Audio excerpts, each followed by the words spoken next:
আমরা আখিরাতে কোন পথে যাব? কবর হয়ে যাব। কোথায় হয়ে যাব? কবরে যাওয়া লাগবে না। কার কার হাত উঠান দেখি। মাশাআল্লাহ, সবাই হুঁশিয়ার, শুনতেছে মন থেকে। আল্লাহ কবুল করেন। আল্লাহ কবরের পরিপূর্ণ প্রস্তুতি নেওয়ার, কবরের আযাব থেকে আল্লাহ হেফাজত করেন। ও দোস্ত আহবাব, বলতেছিলাম আমরা এই জগতে ছিলাম না, আবার একদিন থাকবো না, ঠিক না বেঠিক? আমরা যে জগতে যাব সেটা কি শেষ আছে? সেখানে জীবনের শুরু হবে আর শেষ হবে। সেই জীবনের শুরু আছে, শেষ নাই। হাদিসে পাকে মেসাল আসছে, উদাহরণ আসছে, মহাসাগরের সুই চুবাইলে, সুইচ বুঝুন তো, কত কেজি পানি উঠে? 1 ফোঁটা উঠে। এইটা হইল দুনিয়ার হায়াত। আর অকুল সমুদ্রের পানি হলো আখিরাত। ইমামে গাজ্জালী রাহমাতুল্লাহ আলাইহি মেসাল দিয়েছেন, উদাহরণ দিয়েছেন, যে দুনিয়ার খালি জায়গা আসমান পর্যন্ত যদি সরিষা দিয়ে ভরপুর করা হয়, আসমান কোথায় শেষ হয়েছে আমরা জানি? খবর আসছে? হায় হায়, ছোটবেলা মনে করতাম ওই পাড়াতে গেলে পাবি। আমার নানার বাড়ি একটু দূরে ছিল, ভাবতাম যে সেখানে গেলে তো পাইয়াই যাব। কিন্তু এখন পৃথিবীতে এই পর্যন্ত কেউ এই আসমানের খোঁজ পায় নাই কোথায় শেষ হয়েছে।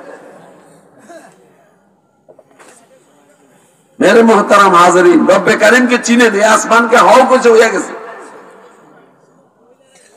ইন্নামা ইযা আরাদা শাইআন আন ইয়াকুলা লাহু কুন ফায়াকুন। তিনি কোন জিনিস বানাইতে চাইলে, ইচ্ছা করলে হও হয়ে যায়। কত বড় মালিক আল্লাহ। লফজ কুন সে তু কিয়া পায় দা জমিন ও আসমান, লফজ কুন সে তু কিয়া পায় দা জমিন ও আসমান, और जो है उनके अंदर क्या तुम्हारी शान है। আল্লাহর কোন আরেফ বলতেছে, মাওলার সাথে প্রেমের আলাপ করতেছে, যে মাওলা আপনি লফজ কুন, কাপ নুন পেশ কুন, এই কুন দিয়ে আসমান বানাইলেন, যে আসমানের কুল কি আমরা পাইতেছি। জমিন বানাইলেন, জমিন এই যাবত আমাদেরকে কত কিছু দিল, কার হুকুমে দিয়েছে? আল্লাহ।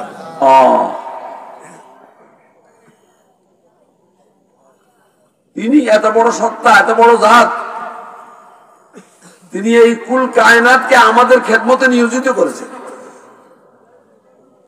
খাকো বাঁধো আবো আতেশ সব কুছ है तेरे गुलाम, खाको बांधो आबो आतिश सब कुछ है तेरे गुलाम, रात दिन करते गुलामी क्या तुम्हारी शान है।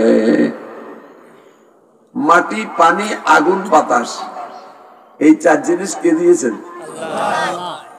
এই 4 জিনিস ছাড়া দুনিয়ার কোন কারিগর, দুনিয়ার কোন ইঞ্জিনিয়ার কিছু বানাইতে পারে না।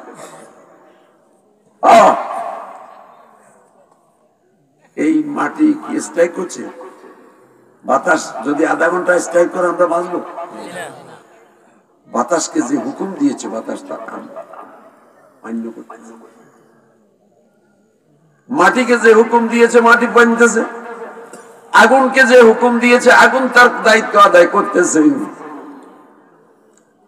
কিন্তু দুঃখের বিষয় হচ্ছে আমরা মানুষ, আমাদেরকে বানাইছে আল্লাহর ইবাদতের জন্য, দাসত্বের জন্য, গোলামির জন্য, আল্লাহকে চিনার জন্য আর মানার জন্য। আমরা মালিককে মানছি না, আমরা মালিককে জানছি না। আমরা এত হতভাগ্য, আমরা দিবারাত্রি দুনিয়ার নেশায় মস্ত আর পাগল, ব্যস্ত। আমরা যে কবরে যেতে হবে, কবর যে পোকামাকড়ের ঘর, নির্জনতার ঘর, অন্ধকারের ঘর কবর। সিরিয়াস জীবনের, আখিরাতের জীবনের প্রথম ঘাঁটি। যে কবর দেখলে হযরতে ওসমান গনি রাদিয়াল্লাহু তাআলা এত কাঁদতেন, চোখের পানি বাহির হয়ে দাড়ি মুবারক ভিজি বুক ভাসিয়ে যাইত। লোকেরা জিজ্ঞাসা করতো, ওসমান জান্নাতের বর্ণনায় এত কাঁদো না, জাহান্নামের বয়ানে এত কাঁদো না, কবর দেখলে কেন এত কাঁদো? ওসমান বলে, আমার আকা হযরতে মুহাম্মদুর রাসূলুল্লাহ সাল্লাল্লাহু আলাইহি ওয়াসাল্লাম শুনছি আখিরাতের জীবনের প্রথম ঘাটি কবর, যার কবরের মুআমালা দুরুস্ত হয়ে গেছে, কবর ইমিগ্রেশন শেষ হয়ে গেছে, তার প্রত্যেকটা গাড়িতে সে পার হয়ে গেছে। জানি না আমি ওসমান সেই কবরে আমার কি অবস্থা হয়। বন্ধুরা আমার, আমি আপনাদেরকে জিজ্ঞাসা করতে চাই, ওসমান গনি রাদিয়াল্লাহু তাআলা আনহু কে ছিলেন? মুসলমানদের তৃতীয় খলিফা ছিলেন। হুজুর সাল্লাল্লাহু আলাইহি ওয়াসাল্লামের দুই বেটির স্বামী ছিলেন, জামাই ছিলেন। যে ওসমান হুজুর সাল্লাল্লাহু আলাইহি ওয়াসাল্লামের মুখে শুনেছেন 3 নম্বরের প্যাসেঞ্জার জান্নাতের।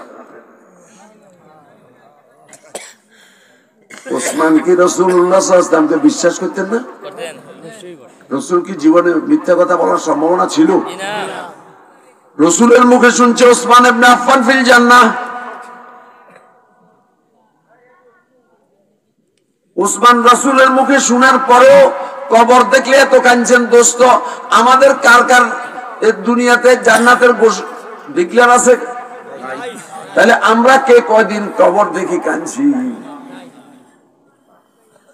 এক বুজুর্গ যাইতেছেন, একটা লাশ যাইতেছে, তো কিছু লোক কাঁদতেছে, তিনি বলতেছে, আরে তোমার জন্য কাঁদাও।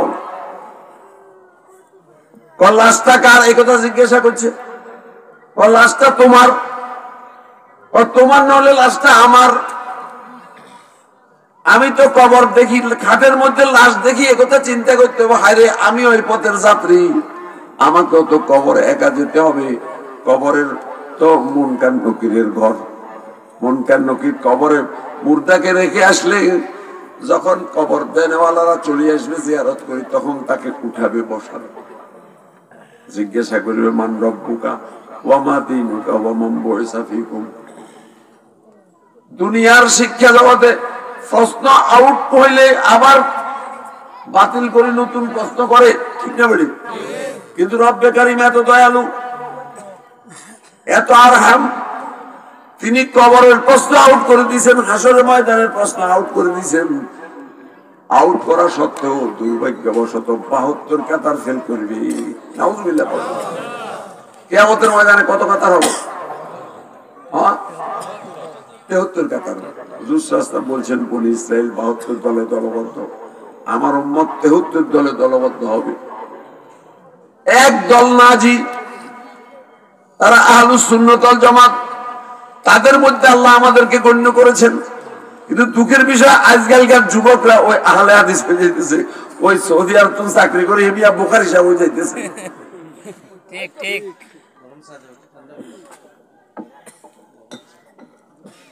দোস্ত, আমি বিষয়ভিত্তিক কথা বলতে পারি না, এক কথা থেকে আমার মাথা অনেক কথা আসে, অন্যদিকে চলে যায়, ভুলে যায়, বুড়ো হয়ে গেছে।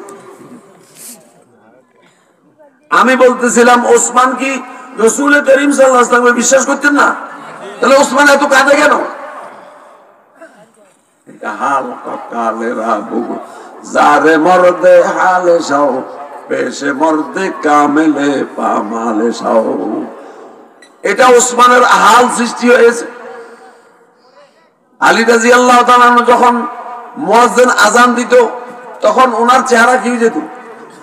হলুদ বর্ণের হয়ে যেত, শরীরে কাফ এসে যেত, যে ওই হুকুম আদায় করার টাইম হয়েছে, যে এই হুকুমকে, যে কোরআনকে আসমান গ্রহণ করে নাই, জমিন গ্রহণ করে নাই, পাহাড় গ্রহণ করে নাই। এখন আমরা নামাজের আযান হলে তো মসজিদে যাই না, আমরা তো কিছু আছি 7 মুসল্লি, 7 দিনে একবার যাই। কি ফজরের নামাজ কি কারোর জন্য মাফ আছে? হ্যাঁ, 5 ওয়াক্ত নামাজ কোন মুসলমানের জন্য মাফ আছে? তাহলে আমরা যারা ফজর পড়িলাম না, জোহর পড়লাম না, শুধু 7 দিনে একবার জুমায় গেলাম, আমরা কেমন মুসলমান? আমাদের কবরে কি জান্নাতের বিছনা বিছাবে? এক ওয়াক্ত নামাজ কাজা করলে, ওয়াক্ত মতো না পড়লে কতদিন জাহান্নামে চলতে হবে? 80 হোক বা আরবি হিসাব, বাংলা হিসাব কত? 2,88,00,000 বছর। মোহতারাম হাজরিন, আমি আমার বয়ানে বলে থাকি, কোন যুবক আসো, কোন যুবতী আসো, কোন মহা নেতা আসো, 2 কোটি না 2 ঘন্টা তুমি আগুনে, বাংলাদেশের আগুনে জ্বলবা, আমি 10 লক্ষ টাকা দেব, পারবি? হাদিসে পাকে আসছে জাহান্নামের আগুন দুনিয়ার আগুন থেকে আরো 70 গুণ তেজ বেশি হবে। নাউজুবিল্লাহ পড়ে।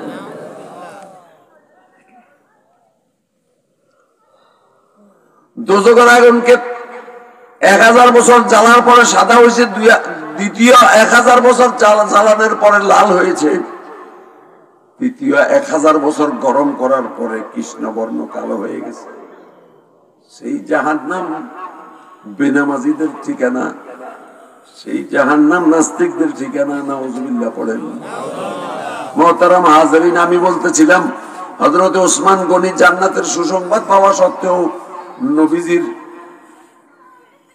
2 মেয়ের কন্যার জামাই হওয়া সত্ত্বেও, শাহাদাত বরণ করা সত্ত্বেও, যিনি শাহাদাত বরণ করবেন আল্লাহ হাবিব বলছেন ওনাকে, কিন্তু ইনি কবর দেখলে এত কাঁদছেন। আমরা কবরের কি কি প্রস্তুতি নিছি ভাইরা আমার? কবরের প্রস্তুতি নিয়ে কবরে গেলে অবস্থা কি হবে একথা চিন্তা করছি কোনদিন?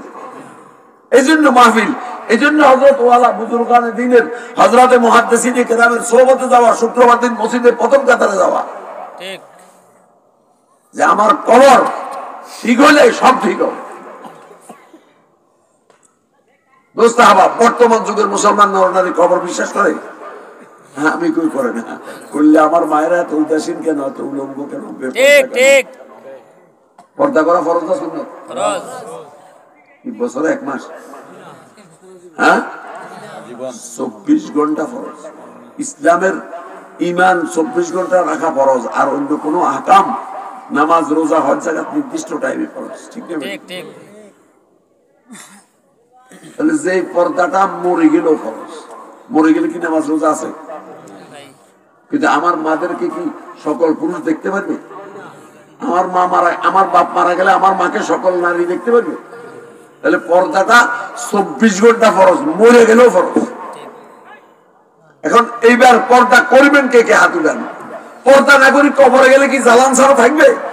আল্লাহ আমার ভাইদেরকে কবুল করো, পুরো দুনিয়ার মুসলমানকে আল্লাহ কবুল করো। আজ দুনিয়ার যেদিকে যাই সেদিকে তো ইসলাম দাফন হয়ে যাইতেছে, ইসলামের কোনো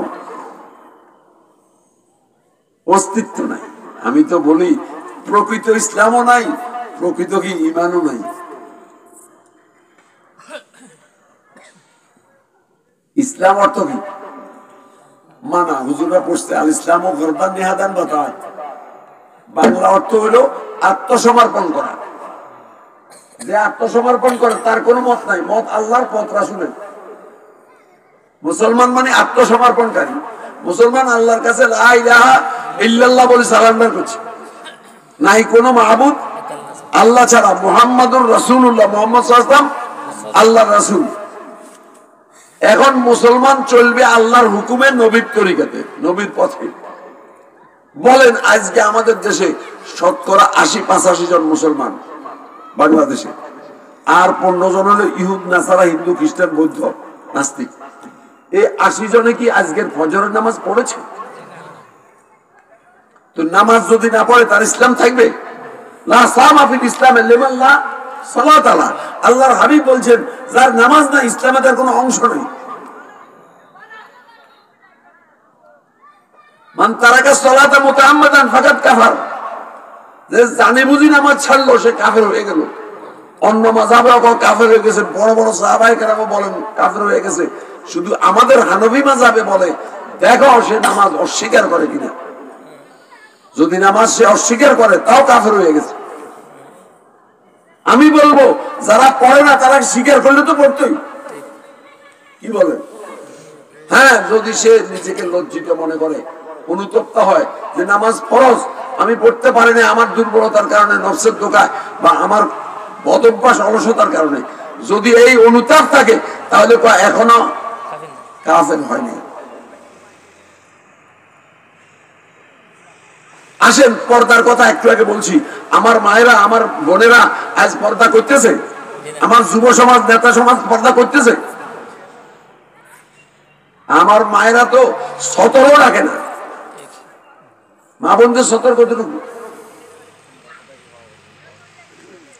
পুরা শরীর, হাতের কবজা, পায়ের কদম, মুখমন্ডল, এই 3 জায়গা দেখাবে। নিজের বাপ, নিজের দাদা, নিজের চাচা, নিজের মামা, নিজের ভাগিনা, নিজের ভাতিজা, অর্থাৎ যাদের সাথে বিয়ে হওয়া হারাম দেখা দেওয়া যায়। দেবরকে, বাসুরকে, চাচা শ্বশুরকে, বুবা শ্বশুরকে, খালু শ্বশুরকে, নিজের ভাই আর দুধ ভাই ছাড়া যত ভাই আছে, তালতো ভাই, খালতো ভাই, স্বাস্থ্য ভাই, জানাতো ভাই, কাউকে এই চেহারা দেখান জায়েজ আছে?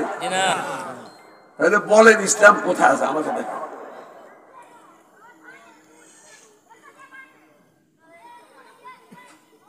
আমার মায়েরা শতকরা 50 জনে বোরকা ফিরবে না, আর যে 50 জনে ফিরতেছে ওনাদের হাত খোলা, পাও খোলা, মুখ খোলা, চোখ খোলা। উনি পর পুরুষটাকে যে দেখতেছে চোখের চশমা দিয়ে, চোখের শুধু এই খুলি রাখি, এটা কি জায়েজ? আল্লাহর হাবিব সাল্লাল্লাহু আলাইহি ওয়াসাল্লামের সামনে আম্মা জানরা ছিলেন, হযরত আব্দুল্লাহ ইবনে মাকতুম রাদিয়াল্লাহু তাআলা অন্ধ সাহাবী ছিলেন, আসছেন, হুজুর বলে তোমরা সরো। আম্মা জানদের মধ্যে বয়োবৃদ্ধা ছিলেন জয়নাব রাদিয়াল্লাহু তাআলা, তিনি বলে ইয়া রাসূলুল্লাহ সে তো অন্ধ। আল্লাহর হাবিব বলে সে তো অন্ধ, তুমি তো অন্ধ। বলেন আমাদের মায়েরা একদম পর্দা করে? আজকের দুনিয়াতে সব বিদেশে চলে যাচ্ছে, আর মায়েরা বাজার করতে ইন্টারেস্টেড। পুরুষ কি যার ঘরে আছে, যার ছেলে আছে, মেয়ে আছে, শ্বশুর, তার ছেলে আছে, শ্বশুর আছে, ভাই আছে, ভাগিনা আছে, ভাতিজা আছে, সে মেয়ে লোক বাজারে যায় বাজার করা, পুরুষের লোক কথা বলা যায় না? বধুদের মেয়ে লোকের আওয়াজও মেয়ে লোক।